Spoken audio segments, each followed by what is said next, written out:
کیا یہ عوام کے نمائندہ پارلیمنٹ ہے یا یہ اسٹیبلشمنٹ کا ترتیب دیا ہوا پارلیمنٹ ہے؟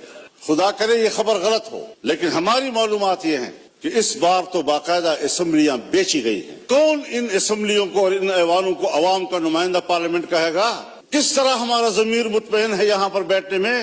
جو آپ کے حکم پر چلنے چاہیے تھے وہ آج ہمارے آقا اور ان کے حکم پر ہم چل رہے ہیں۔ کیسے آپ دنیا میں شناخت کرائیں گے اپنی کہ ہم ایک اسلامی مملکت؟ چیختے رہے ہم لوگ کہ صاحب یہ جو کچھ آپ کر رہے ہیں قرآن و سنت کے خلاف ہے، کسی نے نہیں سنی۔ جناب سردار ایاز صادق صاحب اور آپ کی وساطت سے معزز اراکین ایوان، حلف برداری کے بعد میں پہلی مرتبہ ایوان میں حاضر ہو رہا ہوں اور یہ بھی ارادہ ہے کہ کچھ معروضات آپ کی خدمت میں پیش کر سکوں۔ مجھ سے پہلے جناب اسد قیصر صاحب جو بات کر رہے تھے، ان کا جو مطالبہ تھا میرے خیال میں ان کا مطالبہ صحیح تھا اور جلسہ کرنا ان کا حق ہے اور میں ان کے اس مطالبے کی حمایت کرتا ہوں۔ لیکن جناب اسپیکر، مسئلہ یہاں تک محدود نہیں ہے کہ ہم جلسہ کر سکتے ہیں یا نہیں کر سکتے۔ اس بات پر سنجیدگی سے غور کیا جائے کہ ہمارا ملک آج کہاں کھڑا۔ ہم نے یہ ملک جس جمہوری انداز کے ساتھ برصغیر کے مسلمانوں کی تائید سے حاصل کیا، ان کی قربانیوں سے حاصل کیا، اس ملک کے قائم ہونے میں نہ بیوروکریسی کا کوئی کردار ہے اور نہ ہی اسٹیبلشمنٹ کا کوئی کردار۔ لیکن اس بات کو سوچا جائے کہ آج عوام کہاں کھڑے ہیں اور اسٹیبلشمنٹ کہاں کھڑی ہے۔ کیا وجہ ہے کہ مسلسل ایوان پر سوال اٹھایا جا رہا ہے، ہماری عوامی نمائندگی پر سوال اٹھائے جا رہے ہیں؟ کیا یہ عوام کے نمائندہ پارلیمنٹ ہے یا یہ اسٹیبلشمنٹ کا ترتیب دیا ہوا پارلیمنٹ ہے؟ اس سے کب نکلنا ہے ہم نے، یا مزید دھستے چلے جانا ہے؟ یہ ملک جس میں حکومت محلاتی سازشوں کی بنیاد پر بنتی تھی اور ٹوٹتی تھی، بیوروکریٹس فیصلہ کرتے تھے آج وزیر اعظم کون ہے تو کل وزیر اعظم کون ہے۔ ایک زمانے میں ملک کے ایک صدر مملکت نے اپنے دور حکومت میں 5 وزیر اعظم تبدیل کیے، بڑی مشکل کے ساتھ، عوام کی جدوجہد کے ساتھ اس ملک میں عام آدمی کو ووٹ کا حق ملا، پارلیمانی طرز حکومت پر اتفاق ہوا، الیکشن ہو گئے سن 1970 میں جسے آج ہم بطور مثال پیش کرتے ہیں۔ لیکن انتخابات کو بطور مثال پیش کرنے کے بعد کیا اس کے نتائج پر بھی ہماری نظر ہے؟ جس کے نتیجے میں ملک دو لخت ہو گیا، ہم پارا پارا ہو گئے۔ قائد اعظم نے جو قوم کو ماٹو دیا تھا، اتحاد، تنظیم اور یقین محکم، وہ کہاں رہا؟ قائد اعظم کا پاکستان کہاں ہے آج؟ شاید تاریخ اس کے حقائق سے پردہ اٹھائے گا۔ تاریخ معاف نہیں کرتی کسی کو۔ تھوپا گیا سیاستدانوں پر اور کردار جنرل آغا یحییٰ خان تھا۔ حکومت کو چلنے ہی نہیں دیا گیا، پھر ماشاء اللہ، پھر ہم کچھ سنبھلے تو پھر ماشاء اللہ۔ سوچنا یہ ہے کہ اسٹیبلشمنٹ ہمیں جو نتائج مرتب کر کے دے، جن کو یہاں پر بیٹھنے کے لیے فہرست میں نام شامل کرے، اس پر کب تک آپ سمجھوتے کرتے رہیں گے؟ کب تک ہم یہ سوچتے رہیں گے، بھیک مانگتے رہیں گے ان کے دروازوں پر بیٹھ کر؟ اور جو الیکشن ہوئے ہیں، ہمیں تو 2018 کے الیکشن پر بھی اعتراض تھا، آپ کو بھی اعتراض تھا، پیپلز پارٹی کو بھی اعتراض تھا، مسلم لیگ نون کو بھی اعتراض تھا، میرے بزرگ بیٹھے ہیں ان کو بھی اعتراض تھا۔ اس وقت بھی تو مینڈیٹ تقریباً وہی ہے، کچھ تھوڑا آگے پیچھے۔ اسی مینڈیٹ کے ساتھ اس وقت دھاندلی کیوں تھی اور اسی مینڈیٹ کے ساتھ آج دھاندلی کیوں نہیں ہے؟ حضرت مجھے شرم آتی ہے، شاید میں کچھ اپنی گفتگو میں ایسی باتیں کہوں جو آپ سمجھیں گے کہ میں تجاوز کر رہا ہوں۔ سیاسی آدمی، اسے بات کرنی ہوتی ہے۔ سیاستدان معلومات کی بنیاد پر بات کرتا ہے، پبلک میں بات کرے، پارلیمنٹ میں بات کرے۔ خدا کرے یہ خبر غلط ہو، لیکن ہماری معلومات یہ ہیں کہ اس بار تو باقاعدہ اسمبلیاں بیچی گئی ہیں اور اسمبلیاں خریدی گئی ہیں۔ کون ان اسمبلیوں کو اور ان ایوانوں کو عوام کا نمائندہ پارلیمنٹ کہے گا؟ کس طرح ہمارا ضمیر مطمئن ہے یہاں پر بیٹھنے میں؟ ہارنے والے بھی پریشان اور جیتنے والے بھی مطمئن نہیں۔ اس کیفیت میں حکومت میں بیٹھی ہوئی جماعتیں جو ہمارے لیے محترم بھی ہیں، ہمارے ہم سفر رہے ہیں، ہم ان کے اس جدوجہد کی قدر کرتے ہیں، لیکن انہی کی جماعتوں کے اندر ان کے سینئر لوگ مجبور ہیں کہ وہ اپنی ہی مینڈیٹ کو مسترد کر رہے ہیں، اس پر اعتراضات اٹھا رہے ہیں۔ صرف اپوزیشن کی بات نہیں ہے، ہم دیکھ بھی رہے ہیں، ہم سن بھی رہے ہیں۔ تو جمہوریت آج کہاں کھڑی ہے؟ یہ صرف اس لیے ہم یہاں کمزور بیٹھے ہوئے ہیں کہ ہم نے ہر مرحلے پر کمپرومائز کیا ہے، ہم نے اپنے اصول پہ سمجھوتے کیے ہیں, ہم نے اپنی جمہوریت بیچی ہے, ہم نے اپنے ہاتھوں سے اپنے آقا بنائے ہیں, اور جب ہم ہی اپنے ہاتھوں سے اپنے لیے آقا بنائیں گے, یہی ہوتی ہے آخرت کی نشانی.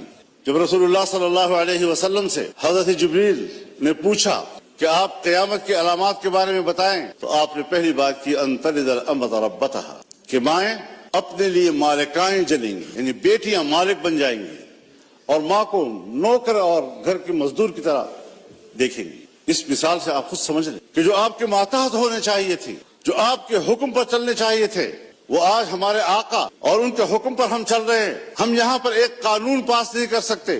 جناب اسپیکر صاحب, آپ گواہ ہیں, آپ گواہ ہیں, آپ کی پوری جماعت گواہ ہے.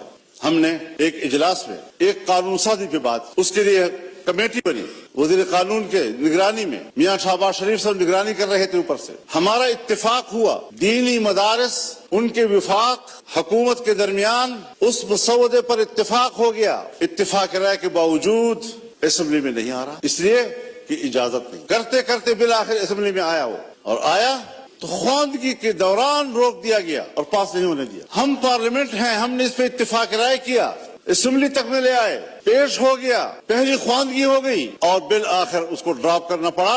اتنا ضرور ہمیں پتہ چل گیا, اور میں نے شہباز شریف صاحب سے کہا کہ ہمیں اتنا پتہ چل گیا ہے کہ قصور آپ کا نہیں ہے, کون رکاوٹ ہے ہمیں معلوم ہو گیا. بس اتنا ہی چاہیے تھا. ہم قانون سازی کا بھی اختیار نہیں رکھتے, ہم اپنی مرضی سے قانون بھی نہیں بنا سکتے. اس پارلیمنٹ کی رکنیت پر ہم فخر کرتے ہیں اور ہم سمجھتے ہیں VVIP ورک ہے.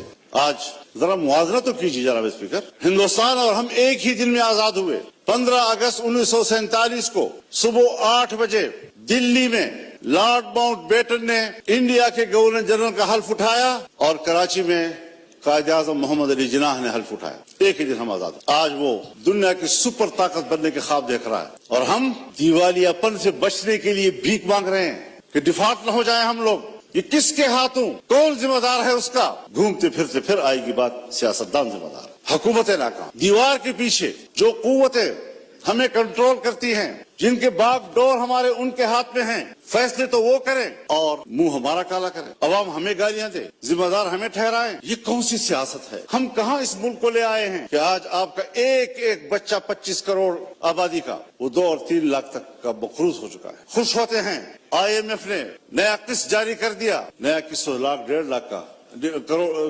1 ارب 1.5 ارب کا ہوتا ہے. لیکن آپ کو قرضے کتنے دینے؟ اپنی پیداوار کدھر ہے ہماری, اپنی صلاحیت کدھر ہے ہماری؟ ہم نے ملک کو جمود کا شکار بنا دیا, اور قومیں جب جمود کا شکار ہوتی ہیں تو پھر وہ گرتی ہیں, وہ ترقی نہیں کر سکتی. پھر ذرا حساب لگائیں, جس ہندو کو ہم سارے القاب دیتے ہیں, سارے برے القاب ان کے, سارے اچھے القاب ہمارے, لیکن نتیجے کے لحاظ سے کارکردگی کی بنیاد پر ذرا اس کا بھی تجزیہ کر لیں, اپنا بھی تجزیہ کر لیں. گھر میں بیٹھے ہوئے ہیں ہم لوگ, ہم آپس میں بات کر رہے ہیں, کیوں ایک دوسرے سے بات چھپا رہے ہیں؟ یہ ساری وہ چیزیں ہیں. ہم نے ملک حاصل کیا اسلام کے نام پر. آج پاکستان دنیا میں ایک سیکولر اسٹیٹ کا روپ دھا چکا ہے. کہاں ہے لا الہ الا اللہ؟ 1973 میں ہمارا آئین بنا, 1973 میں اسلامی نظریاتی کونسل بنے, 1973 سے آج تک تمام قوانین کا جائزہ لیا گیا. اگر کوئی خلاف اسلام قانون موجود ہے تو قرآن و سنت کے مطابق قانون کی سفارشی کی گئی, سفارشات کی رپورٹیں ایوان میں آ گئی, لے کر دی گئی. کوئی آپ ایک نشاندہی بحیثیت اسپیکر کر سکتے ہیں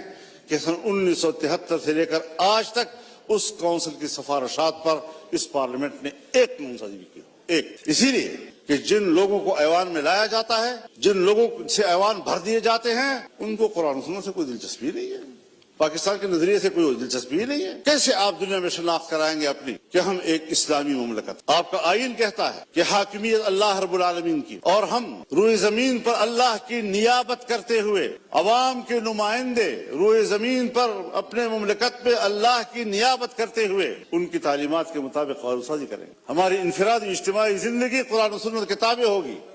یہ میں نہیں کہہ رہا, میرا آئین کہتا ہے. یہ میرا آئین کہتا ہے کہ اسلام پاکستان کا مملکتی مذہب ہوگا. یہ میرا آئین کہتا ہے کہ قانون سازی قرآن و سنت کے تابع ہوگی. یہ میرا آئین کہتا ہے کہ قرآن و سنت کے منافق کوئی قانون سازی نہیں ہوگی. اس پر کوئی عمل درآمد کاغذی حد تک بھی آپ تو ان اداروں کو بھی پابند کر رہے ہیں, نست و نابود کرنا چاہتے ہیں جو ادارے آپ کے اس ملک میں کسی طرح دین و مذہب کی علامت ہیں. ان کو آپ معاشرے کا مین سٹریم ہی نہیں سمجھتے. تو جس نظریے پر ملک قائم ہوا تھا 75 سال میں, اس کا بھی ذرا حساب لگا لیں آپ کہاں کھڑے ہیں. اور ممکن ہے بہت سے لوگ سمجھیں کہ مذہب نہیں ہے تو کوئی چیز نہیں، کوئی مسئلہ ہی نہیں ہے، لیکن بہت سے لوگ ہیں جو جمہوریت کی بات تو کرتے ہیں، مذہب کی بات بھلا نہ کریں، جمہوریت کی بات تو کرتے ہیں۔ تو ہم سب مل کر سوچیں ذرا کہ جمہوریت کدھر ہے ہماری؟ 54-55 سے، سن 1954-55 سے 58 تک نیم مارشل لا، اور 58 سے لے کر 71 تک مکمل مارشل لا، 77 سے پھر مارشل لا، 99 سے پھر مارشل لا، اور ہم کمپرومائز کرتے رہے۔